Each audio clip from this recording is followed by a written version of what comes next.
Liam looked at his wife with pure disgust, wiping his mouth as a spit landed near her shoe. He was unaware that the woman he just humiliated, the woman he called worthless, held the deed to his house, the keys to his company, and the fate of his entire family in her quiet hands. He thought he was putting her in her place. He was about to find out that she owned the whole world he lived in.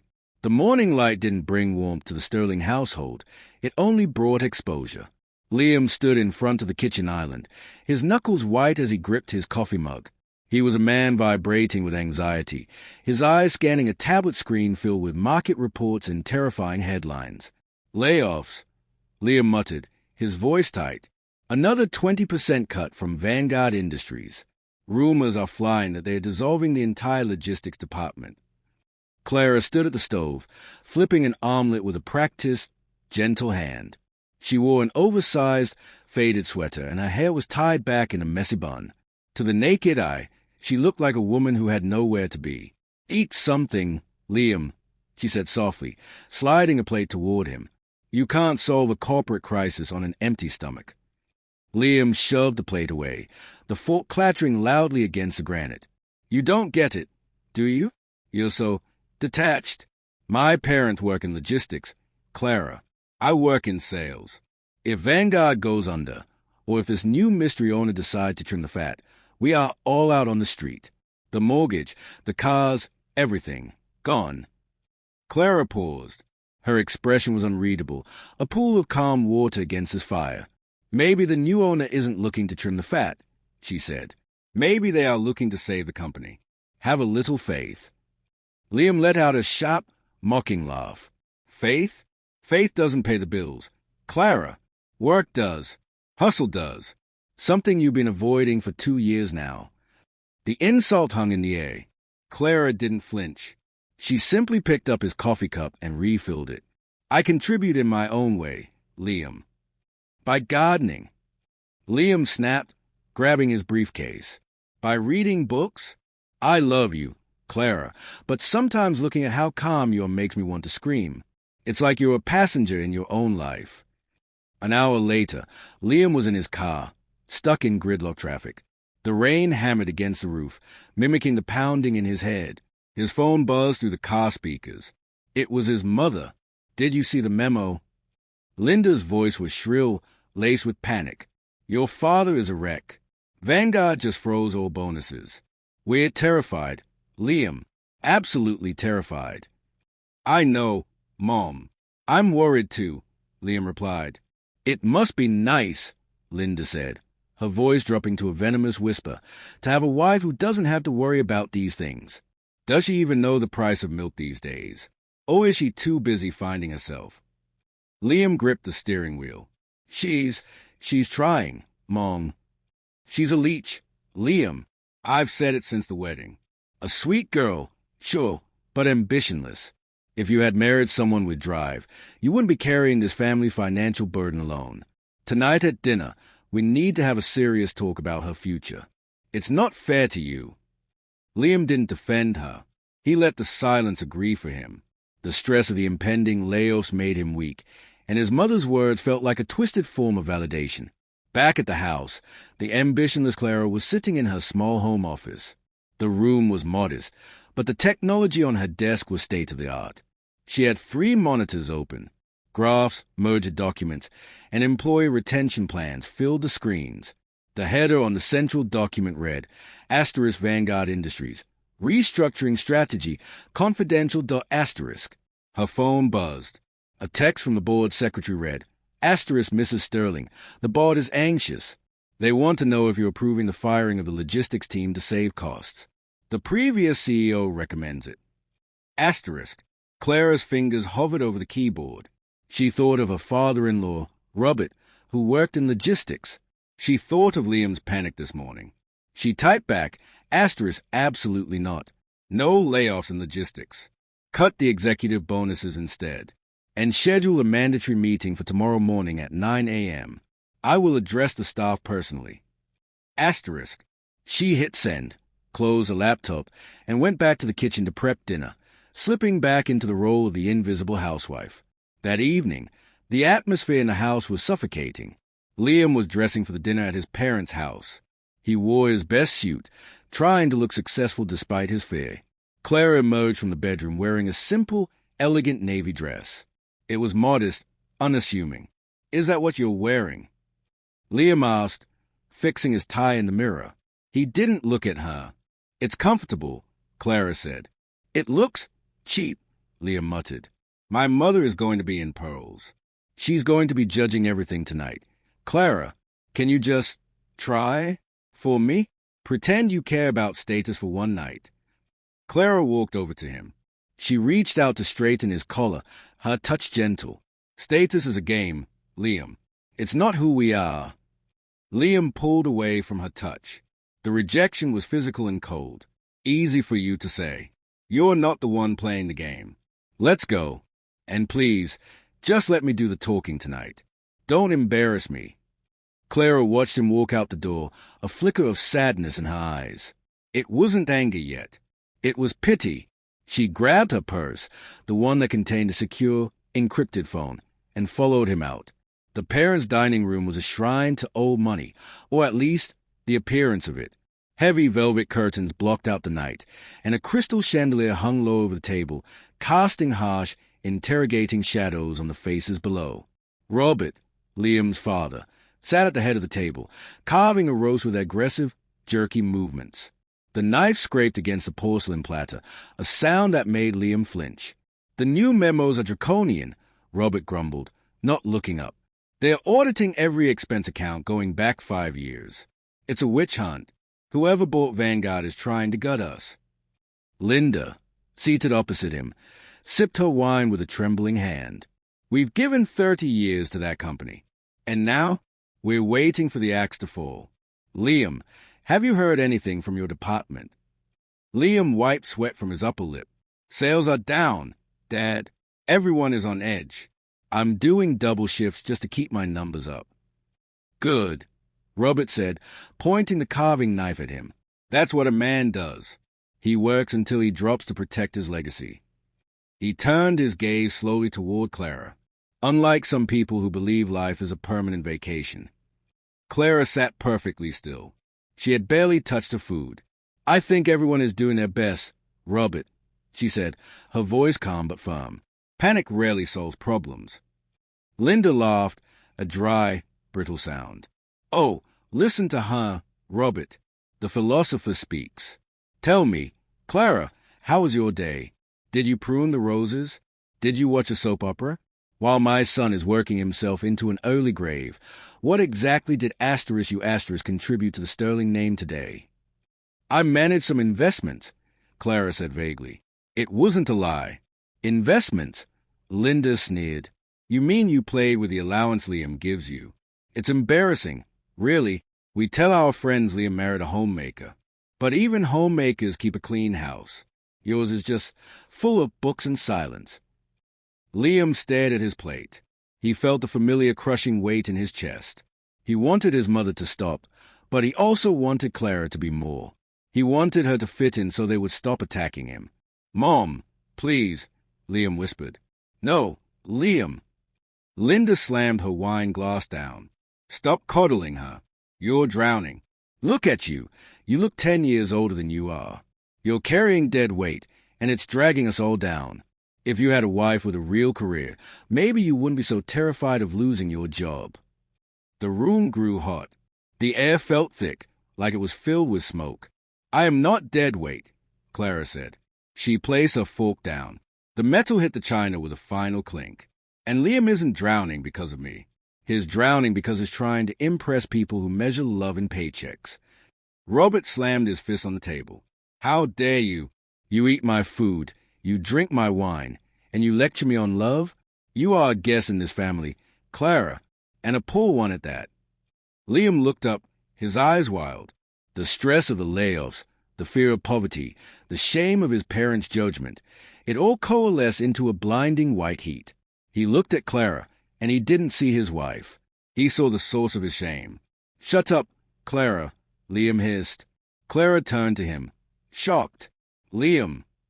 "I said shut up." Liam roared, standing up.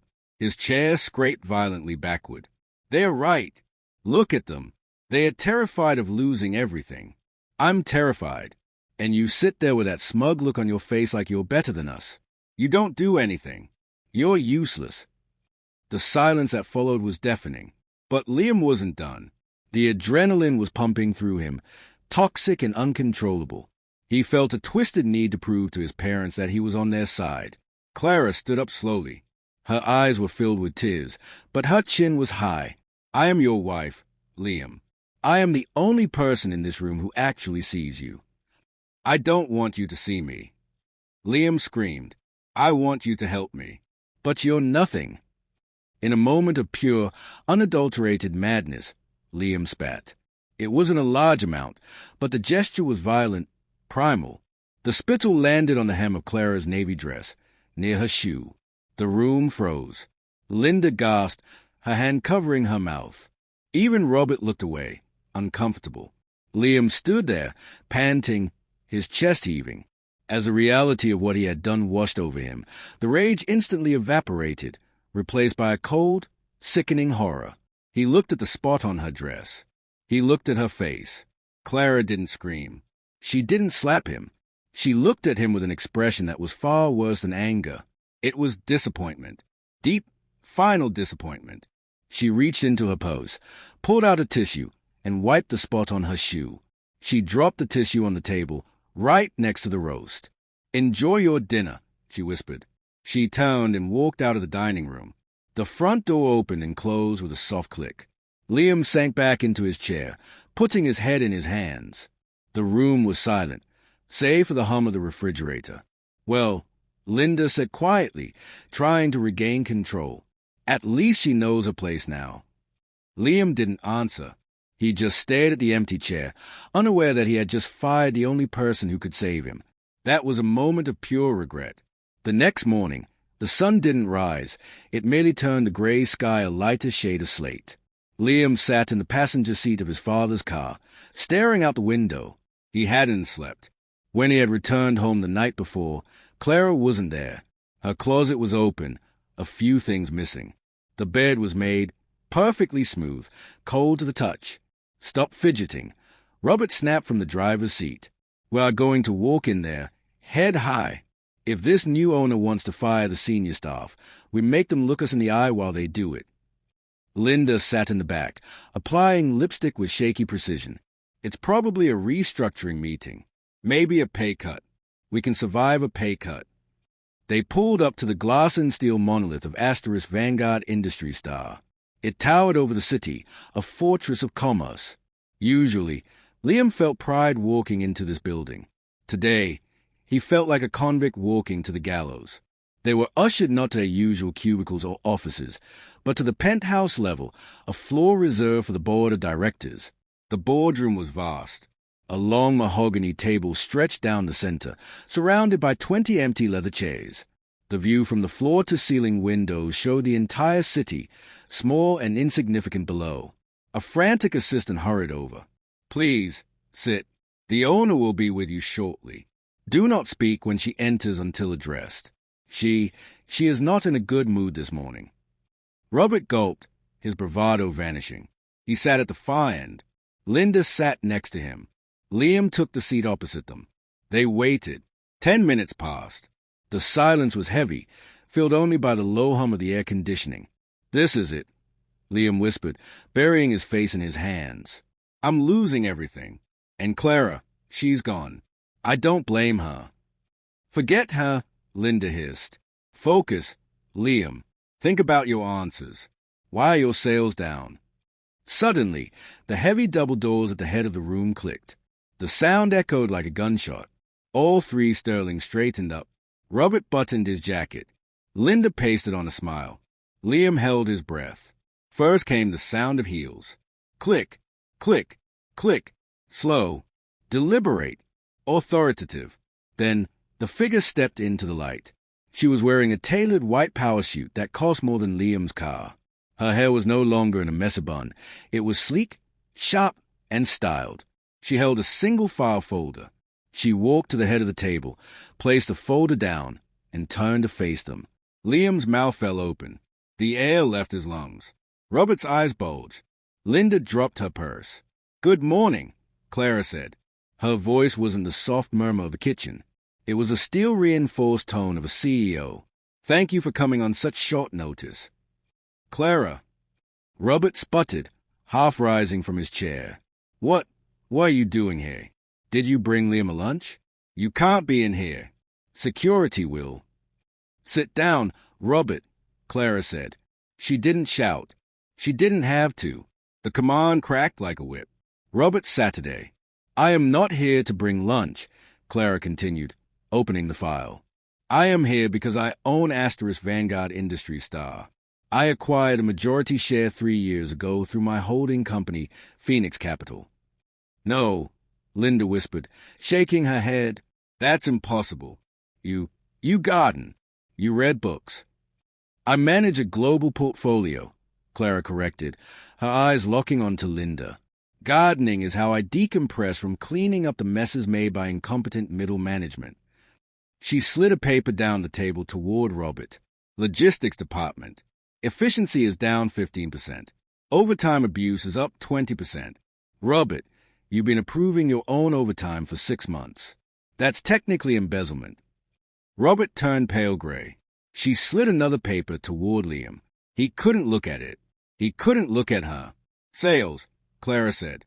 Her voice softened slightly, but it lacked warmth. "Liam Sterling. Consistent numbers for 4 years. But this last quarter, a nosedive. Distracted. Anxious. Making mistakes." She walked around the table, standing behind Liam's chair. He could smell her perfume, vanilla and sandalwood. It used to comfort him. Now it terrified him. "You don't have to fire me," Liam said quietly, "and I won't make you force me out." He signed the paper. "Lee, you spent all dinner last night talking about dead weight," Clara said, addressing the room. "You called me a leech. You said I didn't understand the value of work." She walked back to the head of the table and leaned forward, placing her hands on the mahogany. "I bought this company to save it from bankruptcy," she revealed. "The previous board wanted to liquidate. They wanted to fire everyone, including the 3 of you. I stepped in. I kept the benefits. I blocked the layoffs in logistics specifically to protect my father-in-law." She looked at Robert. "I saved your job, Robert, while you mocked me for being unemployed." She looked at Linda. "I paid for your health insurance, Linda, while you mocked my clothes." Finally, she looked at Liam. "And I stayed silent," Clara said, her voice trembling just barely, "because I wanted to be your wife, not your boss. I wanted you to love me, not my net worth. But last night you made your choice." She closed the file folder. "Robert, Linda, you are placed on mandatory early retirement, effective immediately. Your severance packages are generous, more than you deserve. Leave my building." "Clara, wait!" Linda cried out. "Now," Clara said. Security guards stepped out from the shadows. Robert and Linda, stunned and humiliated, were escorted out. Liam remained in his chair. He was the only one left. "Clara," he choked out, tears streaming down his face. "I didn't know." "Ignorance is not an excuse for cruelty, Liam," she said coldly. She pressed a button on the intercom. "Ms. Davis, please bring in the resignation papers for Mr. Sterling." The boardroom was silent again. The resignation papers lay on the mahogany table between them, white and stark like a surrender flag. Clara stood by the window, her back to him. She looked like a stranger, powerful, distant, untouchable. Liam picked up the pen. His hand was shaking, but not from fear anymore. It was shaking from shame. Sterling. The signature looked small on the page. "I'm resigning," he said. "I'm not going to take the severance package. I don't want your money. Clara, I never did. I got so lost trying to keep up with my parents that I forgot who I was running the race with." Clara didn't turn around. "You humiliated me, Liam, in front of the people who have made it their life's mission to belittle me. You didn't just stay silent. You joined them." "I know," Liam's voice cracked, "and I will regret that for the rest of my life. I can't undo it, but I can leave you alone. You deserve someone better than a coward." He stood up. leaving his security badge on the table next to the signed papers. He didn't wait for a goodbye. He knew he hadn't owned one. Liam didn't go to his parents' house. He turned off his phone, ignoring the barrage of texts from his mother demanding he fix this. He drove back to the home he shared with Clara. It felt massive and empty. The silence was louder than the shouting at the dinner had been. He walked into the kitchen. The coffee mug from yesterday was still in the sink. The towel she had used was still on the counter. It felt like walking through a museum of a dead civilization. He wandered into her small office, the room he had mocked. He saw the 3 monitors, now dark, but on the desk there was a physical notebook, an old-fashioned, leather-bound journal. He hesitated, then opened it. It wasn't a ledger of stocks. It was a diary. He read an entry from March 12th, asterisk, I bought the company today. I had to. Robert was on the list for termination. If he loses that job, he loses his pride, and he'll take it out on Liam. I can't let Liam carry that burden. I'll stay in the shadows. Let them think I'm nobody. As long as Liam is safe, my ego doesn't matter. Asterisk. He turned the page to August 4th. Liam is so stressed. I wish I could tell him. I wish I could just write a check and make it all go away. But if I do, he'll think he didn't earn it. He needs to feel successful on his own. I just have to wait. I have to be his peace, not his banker. Liam dropped the journal. He collapsed onto the floor of the office, clutching the book to his chest. The sobs came then, ugly, heaving sobs that racked his entire body. She hadn't been hiding the money to mock him. She had been hiding it to protect his manhood. She had endured his mother's insults every single day just to keep his father employed. And he had spit on the woman who had secretly been carrying his entire world on her shoulders. Hours passed. The sun began to set, casting long orange shadows across the floor. Liam sat against the wall, drained. He looked at his reflection in the dark monitor screen. He looked like his father. Bitter, scared, small. No, he whispered. He stood up. He wasn't going to be Robert Sterling. He wasn't going to be a man who let pride destroy love. He went to the bathroom and splashed cold water on his face. He changed out of his suit, the armor he wore to impress the world, and put on a simple t-shirt and jeans. The clothes he wore when he and Clara first met, back when they were both broke college students eating instant noodles on a park bench. He wasn't going to beg for his job. He wasn't going to beg for forgiveness. That was too easy. He was going to offer the only thing he had left, the truth. He grabbed his keys. He knew where she would be. Liam just realized his wife hid her success to protect his ego. That is a heavy realization. The city park was quiet at twilight. There was an old wooden bench near the duck pond, scarred with graffiti and worn by weather. It was the bench where Liam had proposed 5 years ago. Clara was sitting there now. She wasn't wearing the power suit anymore. She had changed into a simple cardigan and jeans, wrapping her arms around herself against the evening chill. She looked small against the backdrop of the city skyline, the skyline she owned a piece of. She heard footsteps crunching on the gravel. She didn't turn around. She knew the cadence of his walk. It was slower today, heavier. Liam stopped a few feet away. He didn't dare come closer. He stood there, hands in his pockets, looking at the back of her head. I didn't think you'd find me, Clara said softly, her voice carrying over the water. I looked for you in the boardroom, Liam said. But you weren't there. Then I remembered. You never liked the view from the top. You liked the view from here. Clara turned slowly. Her eyes were red-rimmed. The steel CEO was gone. The hurt wife remained. I read the journal, Liam said. His voice broke, but he forced himself to continue. I went home. I saw the entry from March. You bought the company to save my dad. You took the abuse from my mother every Sunday for 3 years just to keep peace in my life. Clara looked away. I thought if I protected you from the world, you'd be happy. I was wrong. I just enabled them to hurt us both. Liam took a step forward, then dropped to his knees. Not in a theatrical way, but as if his legs could no longer hold the weight of his guilt. He knelt on the gravel, ignoring the sharp stones. I don't want the job back, Liam said. I don't care about the money. You can give it all to charity. I don't care. Then what do you want, Liam? I want to apologize, he whispered. Not because you're rich, but because you were the only person in that room yesterday who had any dignity. I spit on you, Clara. I let my mother call you worthless, and I spit on you. It is the single most shameful moment of my life. And if you never speak to me again, I understand. But I needed you to know that I see you now. I see what you did, and I am so sorry. He put his head down, waiting for her to tell him to leave. The silence stretched for a long moment. Then he heard the gravel crunch. He saw her shoes, simple sneakers, enter his vision.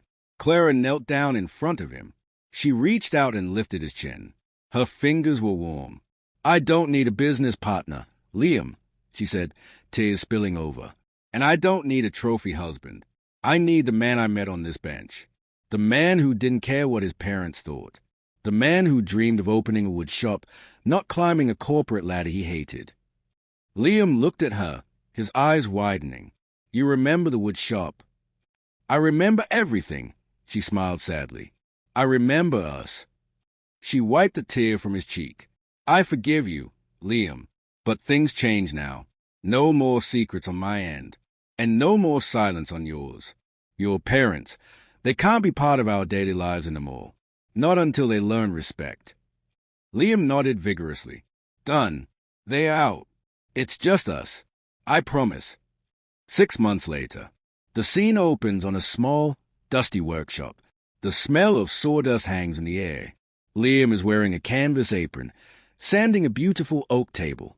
He looks tired, covered in dust, but he looks alive. There's a lightness in his shoulders that wasn't there before. The door opens. Clara walks in. She's wearing a blazer, holding 2 coffees. The board meeting ran late, she says, handing him a cup. How's the commission going? Good.